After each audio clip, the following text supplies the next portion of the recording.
So after seeing Andrew Tate, the King Champion Sigma male, lose in the most humiliating way to a American reality TV star is definitely an interesting turn of events. From being the top G to now simply the bottom G, and then giving pathetic excuses whenever it is needed to back up his inability to fight. That I was not supposed to win. Why was I not supposed to win? Is the world a better place now that I've lost? Maybe the win means more to Chase than it would have meant to me. Maybe Chase couldn't handle the loss. Maybe God decided, you know what, Chase has been through enough with mocking and things. Now, if you didn't know, Andrew Tate's claim to fame was, obviously giving male advice, and then on top of that, talking about how he was a 4-time world champion kickboxer or something like that. However, I had always known this. He fought in B leagues. If you watch fighters or you watch fighting in general, it's clear that the leagues he fought in were B leagues. Now, nothing's wrong with that. You can have an extremely successful run and career in a B league. I've seen some people call his past fights into question, and that's something I wanted to do today.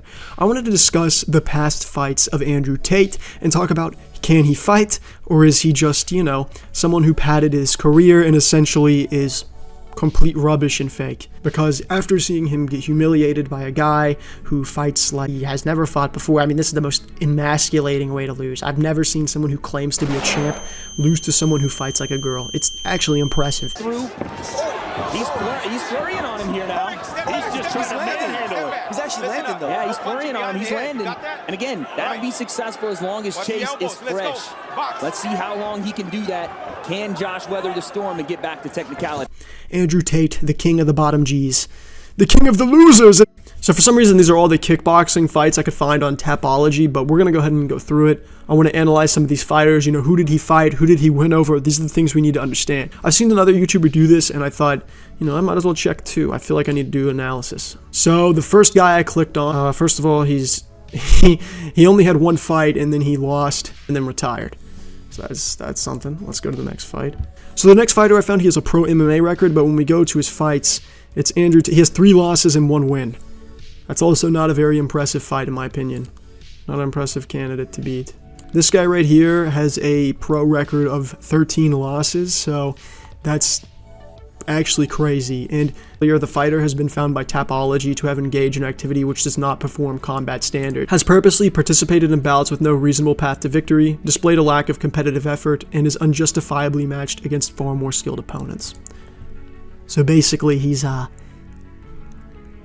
good at padding people's records. Alright, here's the other fighter I found. He fought Andrew Tate 3 times, and then won because of decision once. That's actually kind of funny.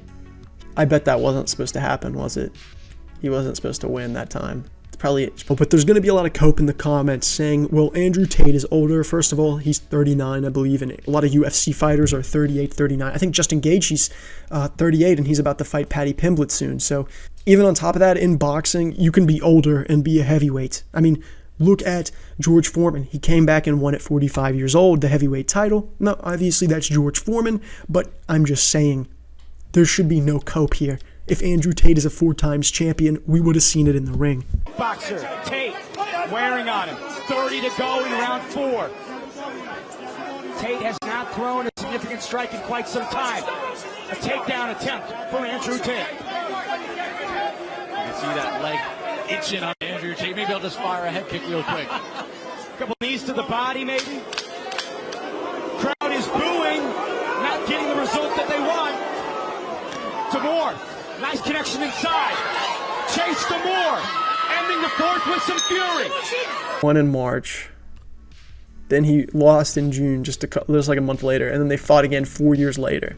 Had to settle that score. So here's another guy that Andrew Tate fought, and when we look at his record, it's pretty sparse to the pickings when it comes to wins, which is actually kind of crazy. Here's somebody else Andrew Tate fought, literally just a 1-time fight. Here's another fighter with literally just 1 fight.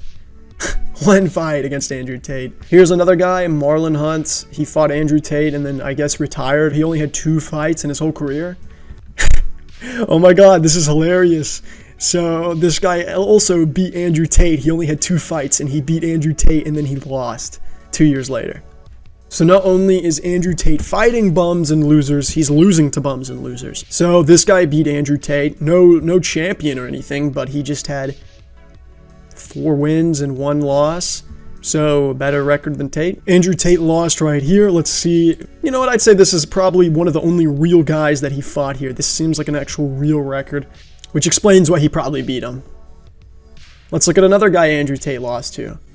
Oh my god, two fights? This is actually kind of embarrassing. I didn't think it was going to look like this when I got into it. It seems like everyone that he has fought is barely a real competitor. Like, just only a handful of fights, you know, very sparse.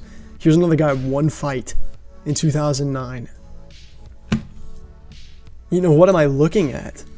I mean, I really don't want to be mean to a lot of these fighters, but in terms of champions, Andrew Tate is not fighting anyone. And on top of this, Andrew Tate has even talked about, he would have fought Alex Pereira, which, if you don't know, serious UFC fighter, UFC champ, definitely an amazing fighter who would have lit the fuck out of Andrew Tate, which is probably why he didn't fight him if he had the chance. Keep Pereira to be forward like this, to stay up in front of Magomed Ankalaev.